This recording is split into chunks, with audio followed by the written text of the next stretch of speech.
Let me talk to them then, and I'll get back to you. And thank you so much for. I'm not very. What's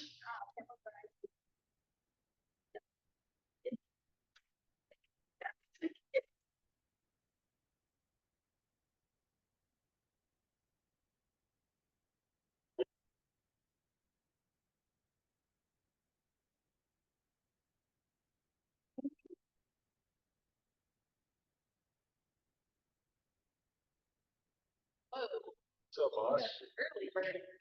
No, you gotta go round up some people.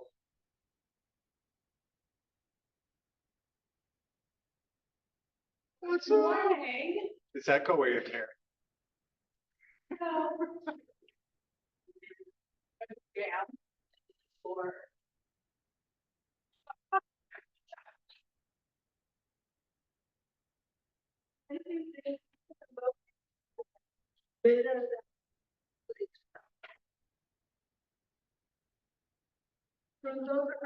Yeah, Christmas Day.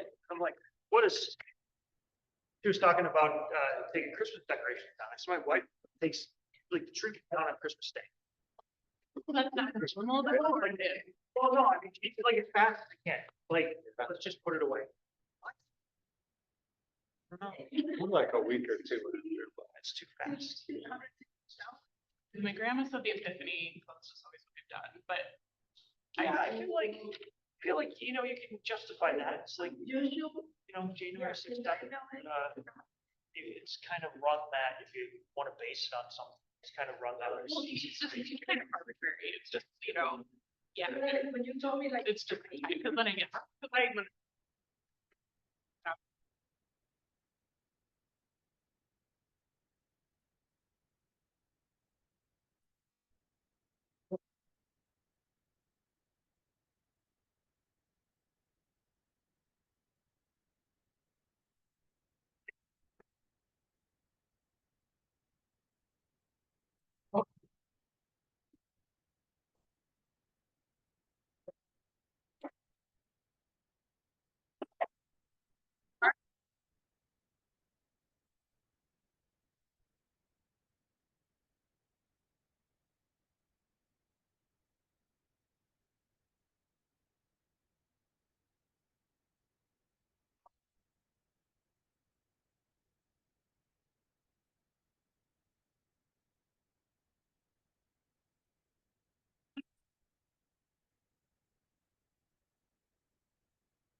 Great. So, I think this for a few days.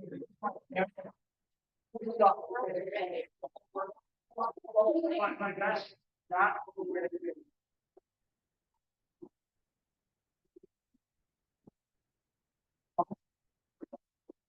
And 2 legal did, he denied the dishwasher. I looked it up. Turns out, green and the plum. Green. We had water, right?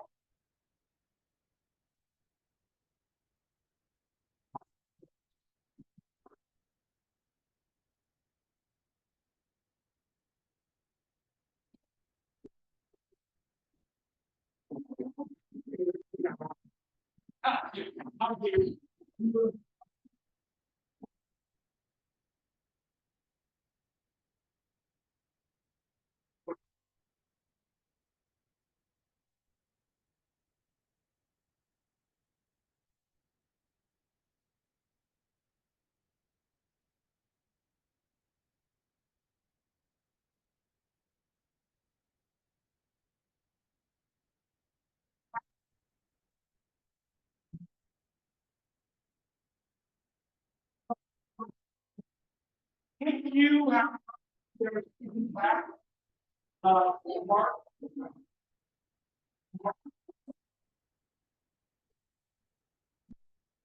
Homemade and trained, homemade chicken club recipe. Yeah. Mark, for some of the, a little bit more. All right, guys, if you get back, you get something to eat. Otherwise, we're gonna jump off here. We're gonna jump off in about 4 minutes. People are in line, so we're gonna wait for that, guys. Love that. While we're doing that, anybody want to talk a little bit about getting the year started? Amazing. All right. Why couldn't we?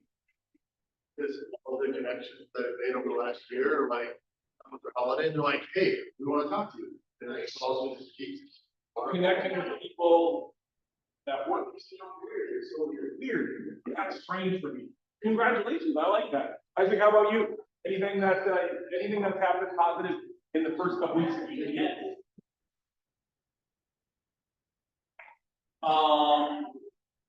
Yes, a number of things. People are coming off the bench. Coming off the bench. People have taken themselves off the bench and have decided, new year, new me, and we're done talking about it. Oh, right. Are you having those conversations? Is the real question. All right, any? Oh, my goodness. All right. Really great people in the building. One that was here on time, that put your card in. This week's winner, and don't tell me you don't win, because that was the bad energy, is no. Card in your card. Thank you for being here, thank you for being here on time. I know it's a business card. See? Just like mine. I'm just close. Here we go. Here we go.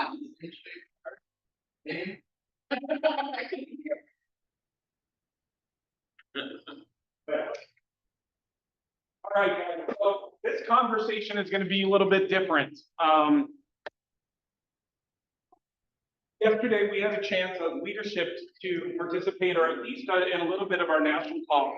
They had this market center and a couple of the other market centers in California in this area.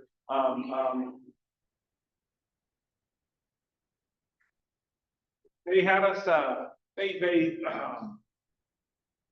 they had some people on whose lives are forever changed. And like some of the other things that we've seen in the last year, the hurricanes, FEMA hasn't really been helpful quite as much as we would imagine that they should be. And so this is where we step in and are different. We have an opportunity to spend the money here. We're working on getting a QR code so that there's an easy opportunity for us to submit some cash specifically and direct it towards this. You have market centers that burn down, you have listings that have burned down, you have people that were gonna be buying that were in escrow that have burned down. When this is all said and done, you're gonna have nearly 250,000 people displaced. There isn't a place for them to go. There isn't a place for them to go. Easier. I don't like it. You guys want? Awesome. I mean, thank you so much. You guys, this is an opportunity for us to get back when we have the opportunity. This is an opportunity for us to help people who, at this point, feel hopeless. So let's hopefully provide some hope. Look for that in in your email and on the Facebook page. Wow, we have a great group here. I hate that sort of thing, but I'm glad that you're in the room. Thank you for that. All right, guys, moving on. What's next? All right, so I want to just take a quick moment as we kick off this year. Mark, where are you at, brother? I wanted to say thank you for everything you do for the Market Center. Last week, we were here late as he's helping us clean up and move stuff, after the taco party. He's cleaning up with us here late.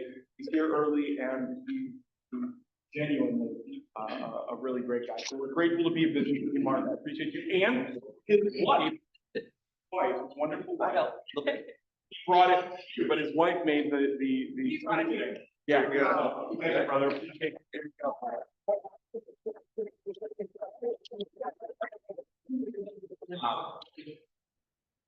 Yeah, so I thought it was a decent idea. I talked a little bit about, Lake Erie Mortgage, we're owned by a credit union, kind of some of the stuff that we could do. I thought, maybe it would be interesting. Last week we had 2 closings and we had 2 of our really good agents out of Direct Keller Williams who closed the deal. So I asked, I said, well, EJ, would you mind? You say as much or as little as you want to about, kind of what we had happen. And she said, God, I would love to. So I'm going to start this off by letting EJ just talk about, kind of what happened, what transpired, or how this loan was with the different lender. And so I'll just let her, and then I'll just kind of follow that up. And then I think we're going to have Jeanette come up too and have her say just a couple of things as well. So I'm gonna let EJ just explain kind of what happened, or at least what she's comfortable with kind of what we were able to pull off. Thank you. It's awesome. I have a transaction with another bank, and this property obviously needs a lot of repairs. And when the loan officer saw the transaction, the PA and everything, she said, I'm not gonna do this, I'm not gonna send the appraisal, which we know it is not a step to bank data, right?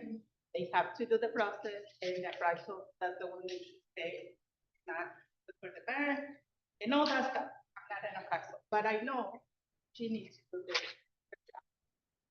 So this client was really, I really want this property. I know it needs a lot of work. The listing agent and we know that it's gonna be some repairs, it's gonna be some requests, but both of us were on the same page. She wasn't. So bottom line, she said, no, I'm not gonna proceed with it. And I said, okay, fine. So I just say, I'm gonna start calling. I call Mark and I say, I know you have this product. What do you think about this property? And he says, send me everything. I will take a look. He never moved the closing date. He never moved anything. Just start working the process. Basically, the first appraisal say, I don't work in that area. I don't have comps. Look for another appraisal. But still, Mark was still looking. We find somebody, they did the job, and they sent it to the company, and we closed successfully, and they didn't have it. So a couple things here, because this property was need a lot of work. One thing, we know the bank, like Morris area, they have their own portfolio. So that was that's why I was thinking about him, like how we can take this deal, because I know if something come up bigger than just basic repairs, he can do it because it's a portfolio. And we talk about this. a lot about the inspection because we did an inspection. We show the properties, we bring all the pictures. And also, my client was putting 20% down. I mean, that wasn't somebody who is not gonna pay the property. They already put in a lot of money into the transaction. But the biggest thing here was who can follow the rules and who can help us to go to the closing table.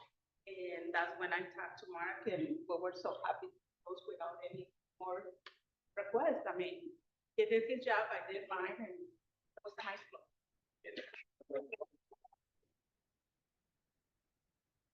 Yeah, so like DJ said, we are a portfolio lender. We do, I don't want to make it sound like, hey, that's all we do, right? Because we do, obviously, the conventional financing, FHA financing, PA financing, we do all that. I think we do it all here. We do it all here in town.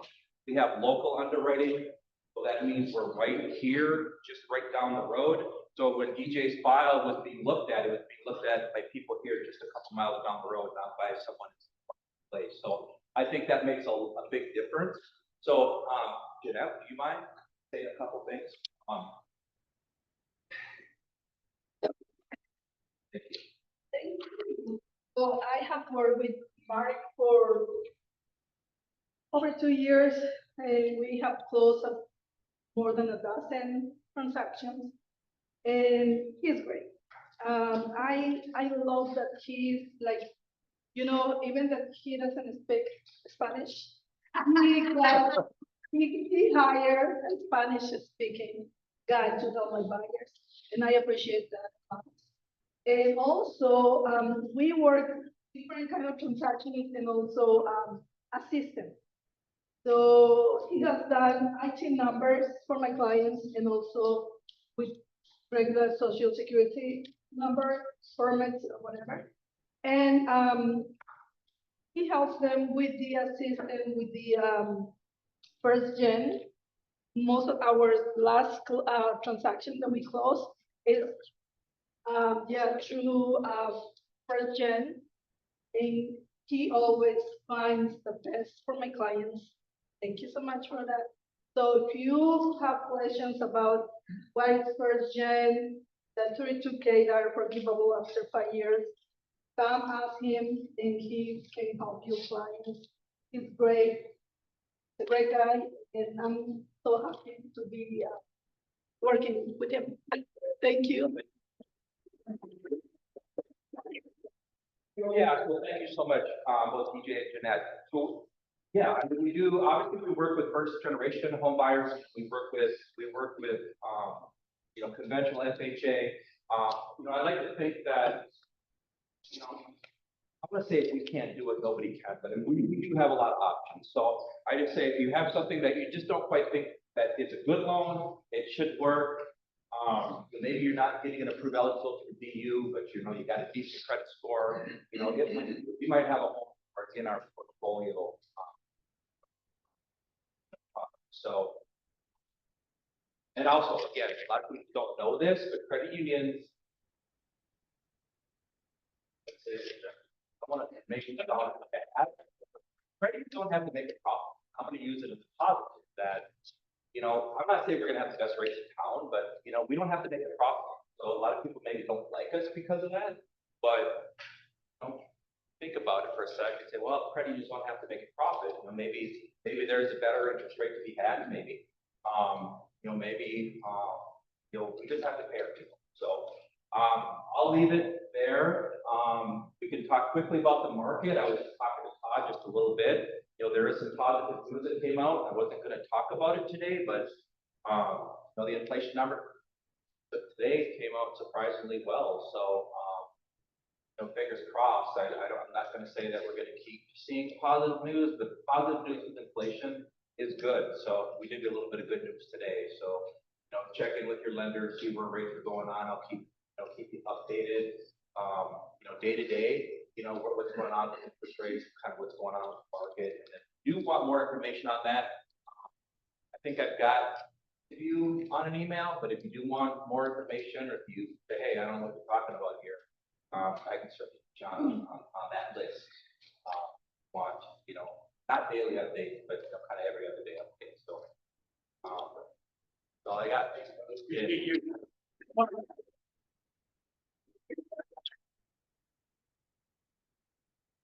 All right, tax planning. How many of you have done your taxes already? Yep. It's not October 15th. If you guys want to get a handle on your tax planning, if you want some heads up, BDD is really engaged with our industry and specifically with our company in being able to maximize the value from tax. Paul's going to be here today and absolutely fantastic. Take some time. If you don't do anything else today, there are two things you should do. You should do three, I guess now, because I look at Todd. You should stay for what Todd is teaching. You should stay for what Paul is going to discuss. And then what do we have after that? That sheets. Net sheets. Does anybody know how to do a net sheet? You know, this is a good opportunity for you to learn from somebody who's doing it on a consistent basis so that she can show you how. It's one of our, what is it, elbow? No, that's something different. Old car. We used to call it LC Dora. And one of those things is accounting, is it not? Yes, it is. And a net sheet is part of that, you guys. So do yourself a favor and be here this afternoon to learn from one of the best in how to do this. So thanks, guys, for that. What do we have after that, Sean? Make your business thrive in 25. Thank you. Hello. So I am hosting this class, but I'm not teaching it. You're welcome. Marty is going to come teach a command class tomorrow on opportunities and commission tabs. So if you ask me, I'm always going to suggest that you use a transaction coordinator, right? Save yourself that time. Have your communication be phenomenal by paying a transaction coordinator to help with all of that, okay? You can use that time that you're saving to earn more money to do lead generation items. But if you want to understand command a little more, if you want to understand opportunities and commission tab, this class is for you and it's an in-person class only, okay? There you go. How do we get paid here? We have to open up a commissions tab, right? That's it. Let's open some commissions tab, you guys. All right. Your path to 100K. I am doing this. This is an opportunity for you guys to refer people to this. This is a conversation about launching a new business in the new year for new real estate agents and their path to $100,000 in the first year. If you know somebody that is looking to make a change in their life, and Todd, you said this morning, how many people are actively looking for job searches? 1.6 million people have been looking for a job here. So that means there are people who are looking for opportunities to change their life. You might know somebody who wants an opportunity to make some changes in theirs. This is a good opportunity. I do this Wednesday nights, 6 p.m. to 6:30, really quick. It's just an exploratory conversation to get them into the process. Then they can choose to come here. They can meet with us and a few other things. So we've got that. Your path to 100K. Check it out. All right. How many of you right now have a GPS for 2025? Okay, so I have 4 people. That's awesome. I mean, that's more than we expected. Your GPS is an important part of having an idea of where to go. When you don't have a plan, chances are you're going to stay pretty stagnant. Okay, having a GPS, goals, priorities. What's the S? Strategies, right? So you have an idea of all these things that you're going to do, and then you have an opportunity to check them. Then the 411 is a monthly, weekly, daily check-in on the activities that you're doing. Are they in alignment with what your goal is? Are they in alignment with what you said? Are you doing the small things so you can get the big things? This is your opportunity, you guys. This is no other company offers these sort of conversations. This is specific to what we're doing here, and you guys, I'm just now understanding how impactful my 411 has been over the last 2 years to my actual growth. So we're going to be here Thursday in person, and I have a lot of information to hand out. So hope to see you guys there. CE Blitz. All right. So many of you already know the 2 people on screen. One is our very own Karen Collins, and the other is Mike from Minnesota Realty School. We are doing the CE Blitz here. It is a 2-day blitz, the 6th and the 7th of February. First is Negotiating 201. That's like a mid-level class. Didn't know that part. Inspections 101, home inspections 101, it's always good to be there for that. And then the required module in first-time home buyers on the 7th. We are holding it right here. And if you scan that, you can get in, and not only that, but you can also choose to opt in for lunch. $15 lunch option available right here. All right, Sean, take her away. Family reunion. I know at least one of you, two of you, good to see Mao, are going to be there. So is the rest of the leadership team. Myself, Emmy, Alec, Rachel, and Todd are all going to be there as well. If you want to know what family reunion is, even if you're thinking of this, not this year, you're thinking of next year, this is, for those of you that don't know, this is our opportunity to be surrounded by people that are doing this at the highest level across the country. We get to sit with Uncle Gary and learn what is driving the market. We get to sit with Ruben Gonzalez, our chief economist.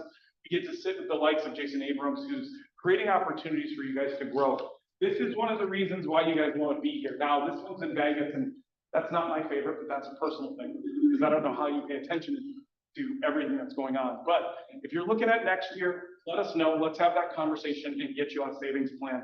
This is, in my opinion, the #1 reason at a national level why we're here, is because we're learning from people who are doing it so much better than most of us are doing it, and they're doing it intentionally. So check that out, you guys. It will be in Vegas this year. There are still tickets available, and there are a few rooms floating around at the, go ahead, Alex. I would say this event and goals, if you continuously took those every single year, your motivation Yes. throughout the year is going to be much higher. You're Absolutely. always being pushed forward. And you're being pushed, what they say, if talent pushes you, you don't push talent. So you're being pushed by other people who are doing similar activities and having wild success, tweaking something a little bit one way or the other. So check us out, Family Reunion 2025. All right, I want to invite up now Todd Haig. Todd, yeah, come on up. And have a lot of experience in helping agents forecast, looking at where the market is, and helping you make more money. Todd, welcome. Thank you. So, who in here earned profit share last? All right, so you, right? So basically, we're just talking about, when it goes up, we don't have to do a whole lot for it, but I think it's always good to understand kind of the basics on it, and then a little bit on the background as well. My hope is by 2030 that the profit sharing $500,000 per year. So that is through growth and also it's going to allow us. So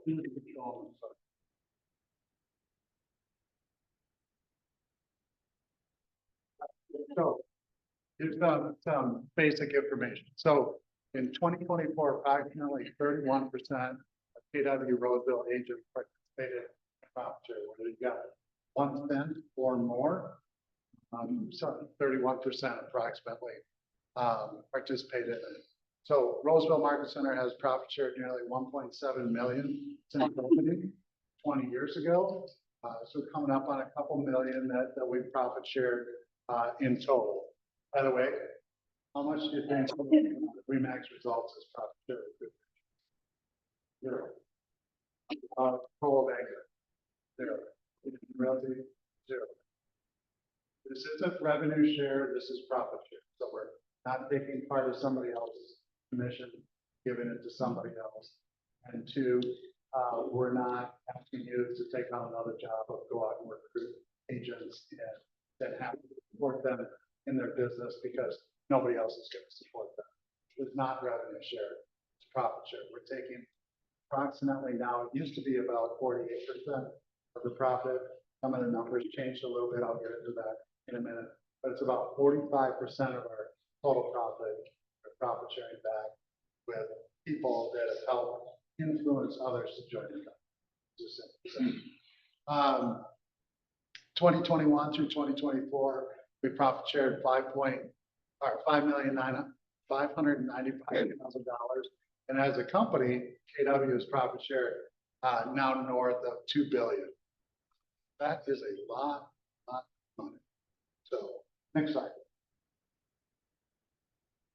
So how did we get to profit share?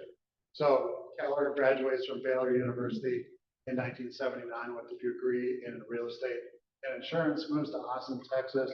It's a place that he had never lived before. He goes to work for the local real estate office there, which, by the way, that company is still there, called JB Goodwin. Maybe right across the street from the old Keller Williams office. I didn't know that he worked for JB Goodwin, but I had heard this story and just didn't know what company it was. So he works his way up to vice president at that company, and then he has a disagreement with the owners of the company. So they felt that the agents worked. Gary's philosophy was, no, we work for the agent. That was Gary's philosophy. That's really what Keller Williams has been built on, is that leadership is here to support the agent. So Gary and Joe Williams left JB Goodwin, started Keller Williams, and went on to grow the company to the largest single office in Austin. And then in the 1980s, the bottom of the market fell out. A competitor came into town. Gary lost half of his agents. He went back to them and said, what type of company can we create that you would just never want to be? What would that look like? And here's what they came up.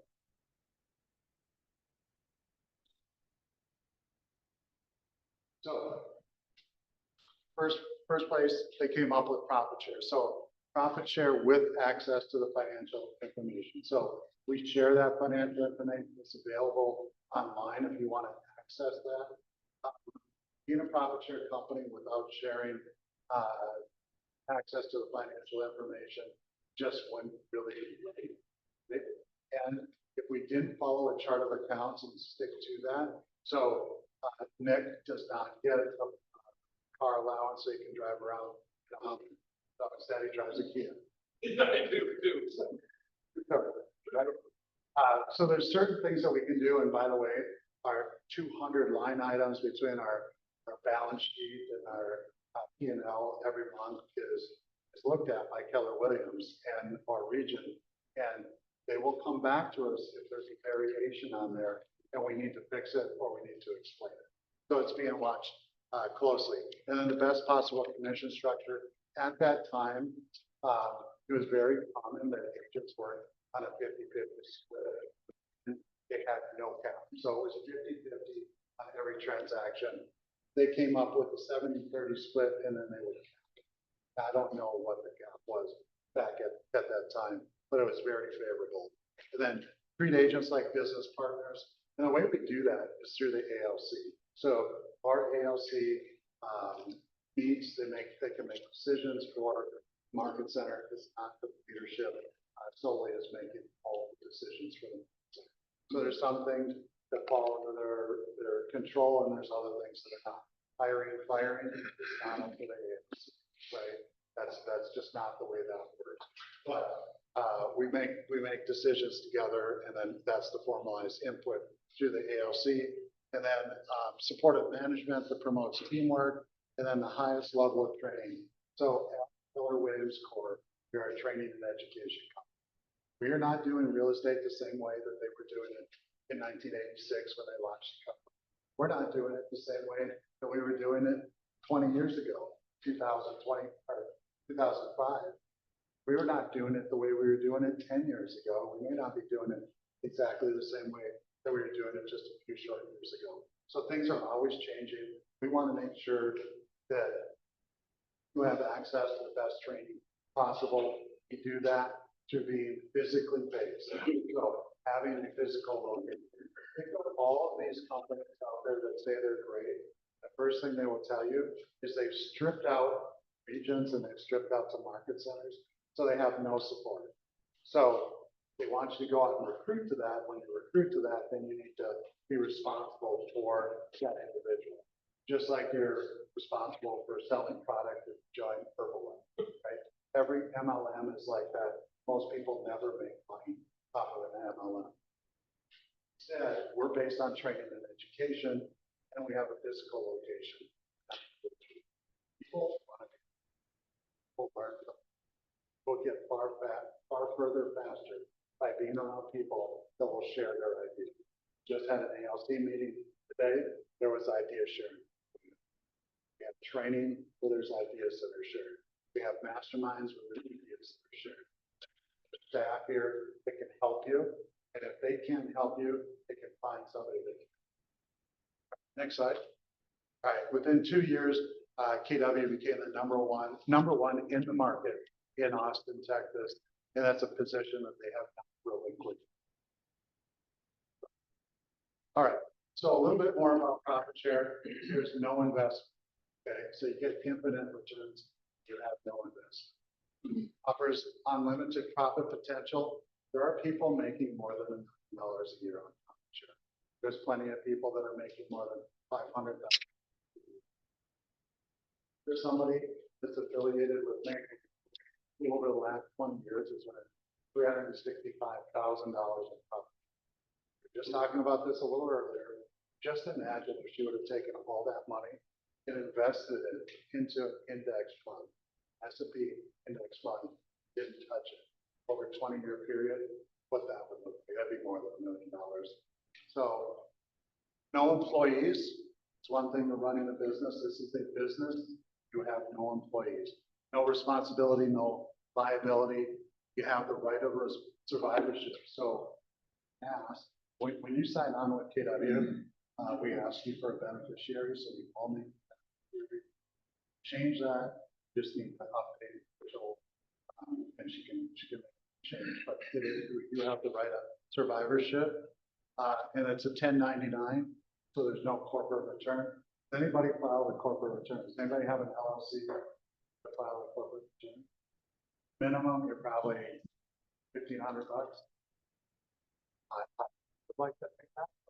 That's probably the minimum. All right, next slide. And then the first profit share plan was actually a revenue share plan. And why did Gary change it?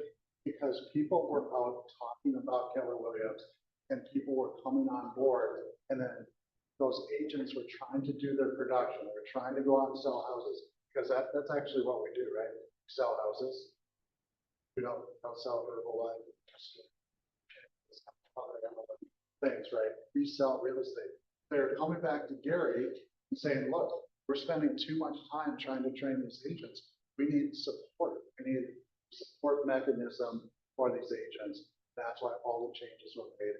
Keller Williams became training and education company. So profit share format was structured after Trammell Crow. Trammell Crow is a developer that's based out of Dallas. So what we're doing has been done before. There's 9 CPAs at Keller Williams work on the mathematical formula for profit share. It's actually pretty complicated, but I'm going to run through kind of how it works. I think that the idea from the simplistic way that I put it together. Our biggest profit share earner is not yet with the company. So when Real came into town, did anybody get the phone call? You need to come to Real because you can get in on the company board. Every MLM has the exact same thing. And they may have said too, you're just like Tesla, you're just like Amazon. Oh, no, actually you're not. So anyway, you can come on, you can join Keller Williams today, become one of the top profit share earners. And there's people that are constantly coming in and doing really well. By the way, we don't lead with profit. We don't go out and meet with anybody and say, you need to come over here because this is just like this on steroids. So there's a company that will tell you, hey, we've got a rev share and it's just like profit share, but it's on steroids, just like Tesla, just like him. People don't actually end up doing anything, but they go to a company and have less of a chance of earning $10,000 per year. You get paid $10,000 per year. That's where you're focused. How many sales can you, right? 10 sales, $100,000. 20 is 200. 30 is 300. That's where your focus should be, because that's what we do is we represent people. So we don't lead with profit share, profit share. And if somebody has led with that, that's not the right approach. So if you talk to somebody about Keller Williams, I would talk to them about the training education, support, facility, technology, coaching, and then profit share. So how does it work? These numbers are really low, and this is just a very simple way of looking at this, and it never actually works this way.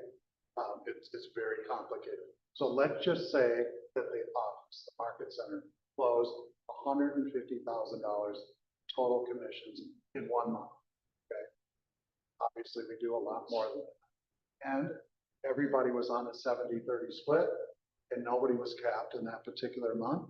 That means that we're going to pay out $105,000 back to everybody, right? Again, never ever works like that. That means that the office would have $85,000 to operate on. And let's just say that we had half of that in expenses, $22,500. That means that the profit, total profit at that point, is $22,000. Next slide. So how do we determine how profit share works? This has changed. And I was very proud of myself. Who was in the ALC meeting earlier? That PowerPoint that I was going through, I put that together myself. I am not a PowerPoint expert, so I didn't go in and update the new levels. And I did want to keep this in here anyways to show you, this is how things broke down in the past.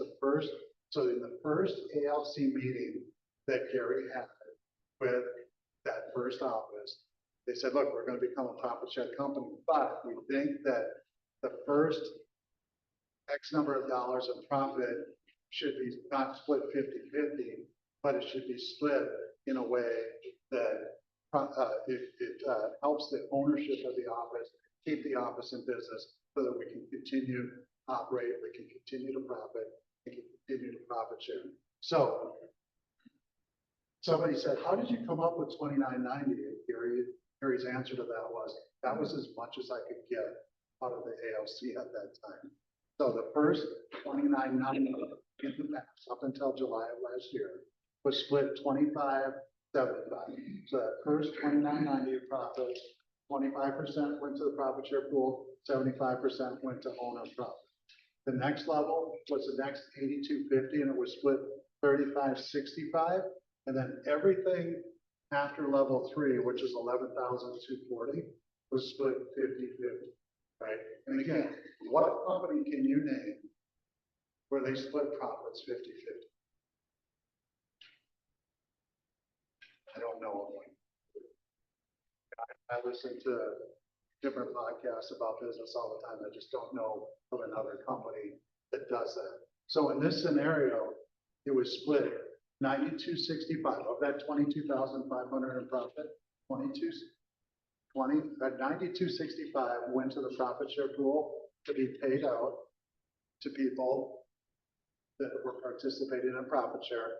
$13,235 went to the ownership group. Today, things have changed. So would everybody agree that today, 2025, not 1986? So do you think that things cost less in 1986 than they do today? The space, sure, their wages are. By the way, my first full year in real estate, 1994, so over 30 years ago.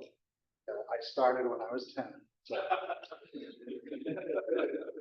What do you think the average sales price was if we finished in this market, the market center, but this market, over 400,000 next year? The numbers aren't out yet; they're going to be out at the end of the week. But what do you think the average sales price was in 1994? 55,000. I'm not that old.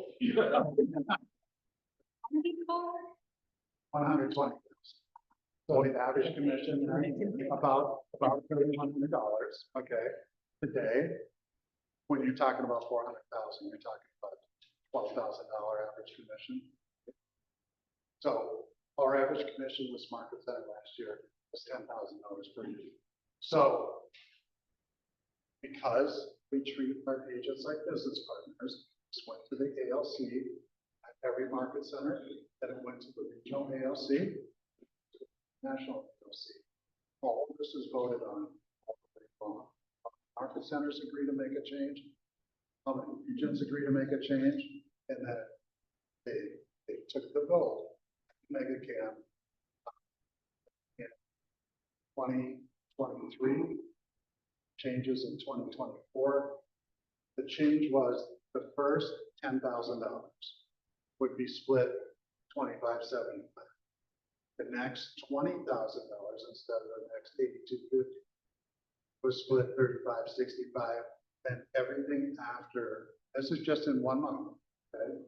Everything over $30,000 is split 50. And again, we're not gonna quiz you on this, you don't need to remember this, but a lot of people just wanna know, like, do I care about profit? Well, yeah. And you can earn a lot of money doing this. We don't want you to go out and do it full time. But if somebody asks you about Keller Williams, or you know somebody that's her, get it, go say it. Send them.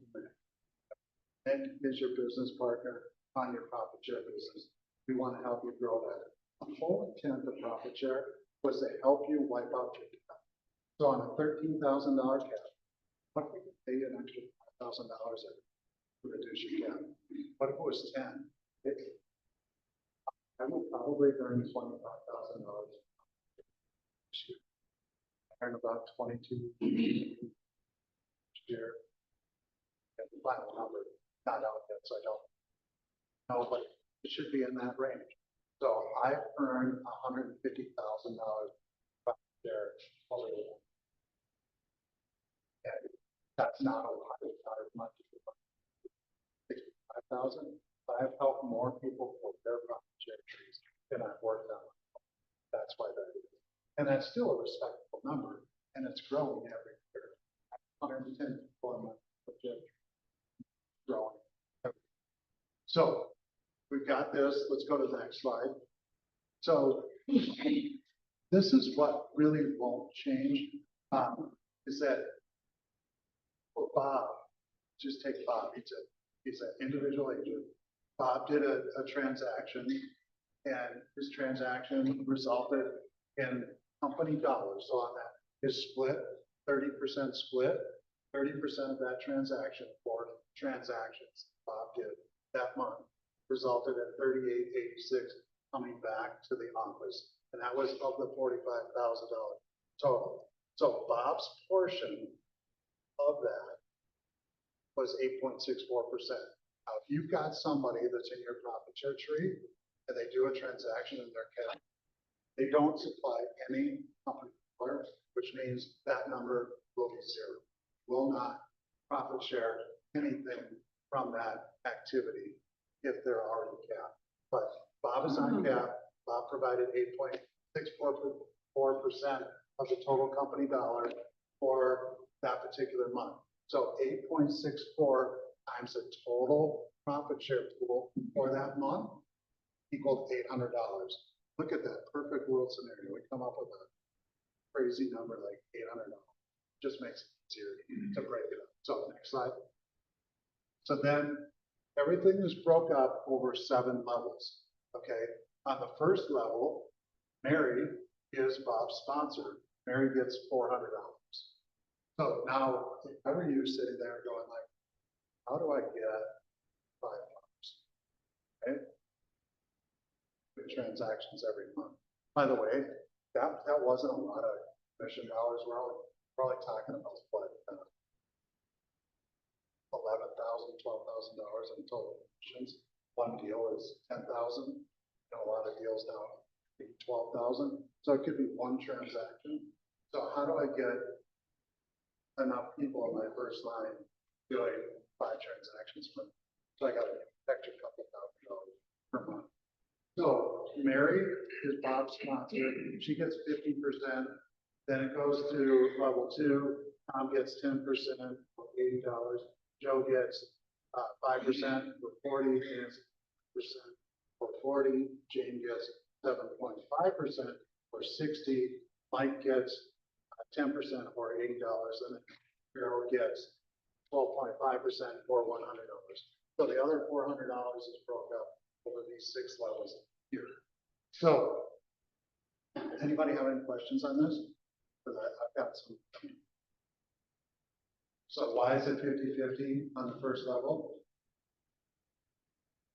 Want to reward people for introducing somebody to, right?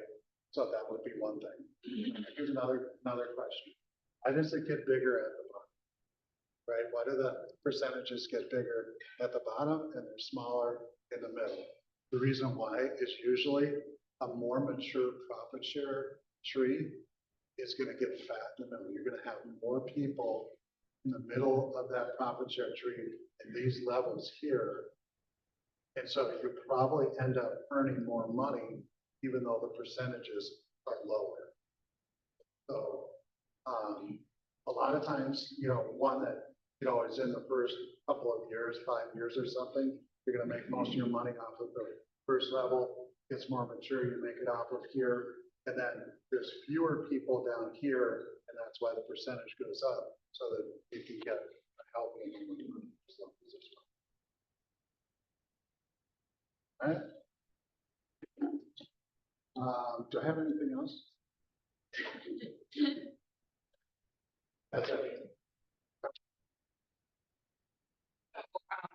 So Mary brought on Bob. Right. And so Harold brought on Mike, who brought on Jane, who brought on Nancy, Joe, Tom, Mary. Yeah. So, how do you get 5 Bobs, right? And all Mary did was said, Nick, Bob is interested in real estate. So, was bartender at Lucky 13s. These things happen all the time. Well, actually, there was a waitress over here at the Snatch Bar. She's in class right now. So again, hey, have you ever thought about a career in real estate? They love it when you do that for a tip too. So Nick and I and Beth and Rachel were down in Austin, Texas for a franchise systems orientation at the beginning of December.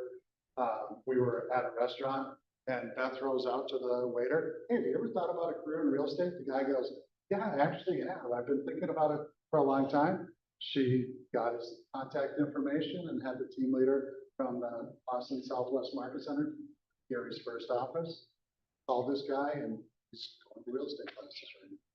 So that's how that works. It's not that you put in a bunch of time and effort and then Bob comes on board and then you got to train Bob because we don't have an office and nobody to support Bob like other companies do. We have a whole system process. They come on board and they go into the productivity coaching program with Alec. Alec makes them a millionaire real estate. Okay. Any other questions on this? Again, go out and get your unfair share. We want to get the profit share pool up to 500,000 per year. We've got another market center that we've been doing that at locally every year. I'm going to take that one to 1,000 over the next, or excuse me, 1 million over the next couple of years. Take this one to 500,000. There's no reason why. All right. Thank you, John.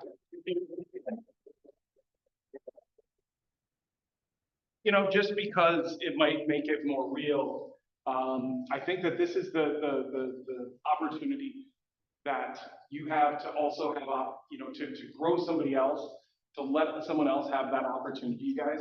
But it's even more so than that. It's that there's both an opportunity. We created a win-win here. I've done a bit over 30,000 in my time with KW, and that's very passive. That's me kind of doing what I do. And I want to make this clear is, if you were going to follow somebody else's business model, would you want them to be profitable? It's okay, you can talk now. Right? No, and this sounds ridiculous. And maybe it's a bit of grandstanding for us, but a lot of the competition that some of the agents in the market are choosing to follow, they lose money every single quarter. In a down market, would you expect that we would have lost money last year? Right? Todd, did we lose money last year? We increased the profit the increased profit. Now, here's my point, guys. It's not me wanting to beat you over the head with it. It's me saying, if you pay attention long enough to what people like Todd have done, and he's not gonna say this, but if you watch the careful consistency in Todd's life and his business, you can see what he's built and what he's helping us build. Just be consistent. There isn't anybody here that Todd's not jumping off of the roof and he's not doing crazy things. It's every single day. He's having conversations with other people. He's making consistent choices in his business to eliminate unnecessary costs and doing business with people who want to grow. So if you've learned anything from this market center, I think you should get a shirt that says, "What would Todd do?" I mean, it's funny, but the truth is, the consistency isn't that he's out there saying, "Hi, my name's Todd Haig," and that's somebody else's name, Todd Haig, and he's not doing that, right? So you guys take a moment to look at what you want in your business this year. Be consistent, be steady, pick the goal, pick the path, and stay consistent, and it's going to be an incredible year. Sean, do we have anything else this morning? All right, guys, this is your team meeting. Go kick some ass, go help somebody this week. We love you and are appreciative of being in business with you. There's still a hell of a lot more chicken wild rice back there and some buns, so get it, boys and girls.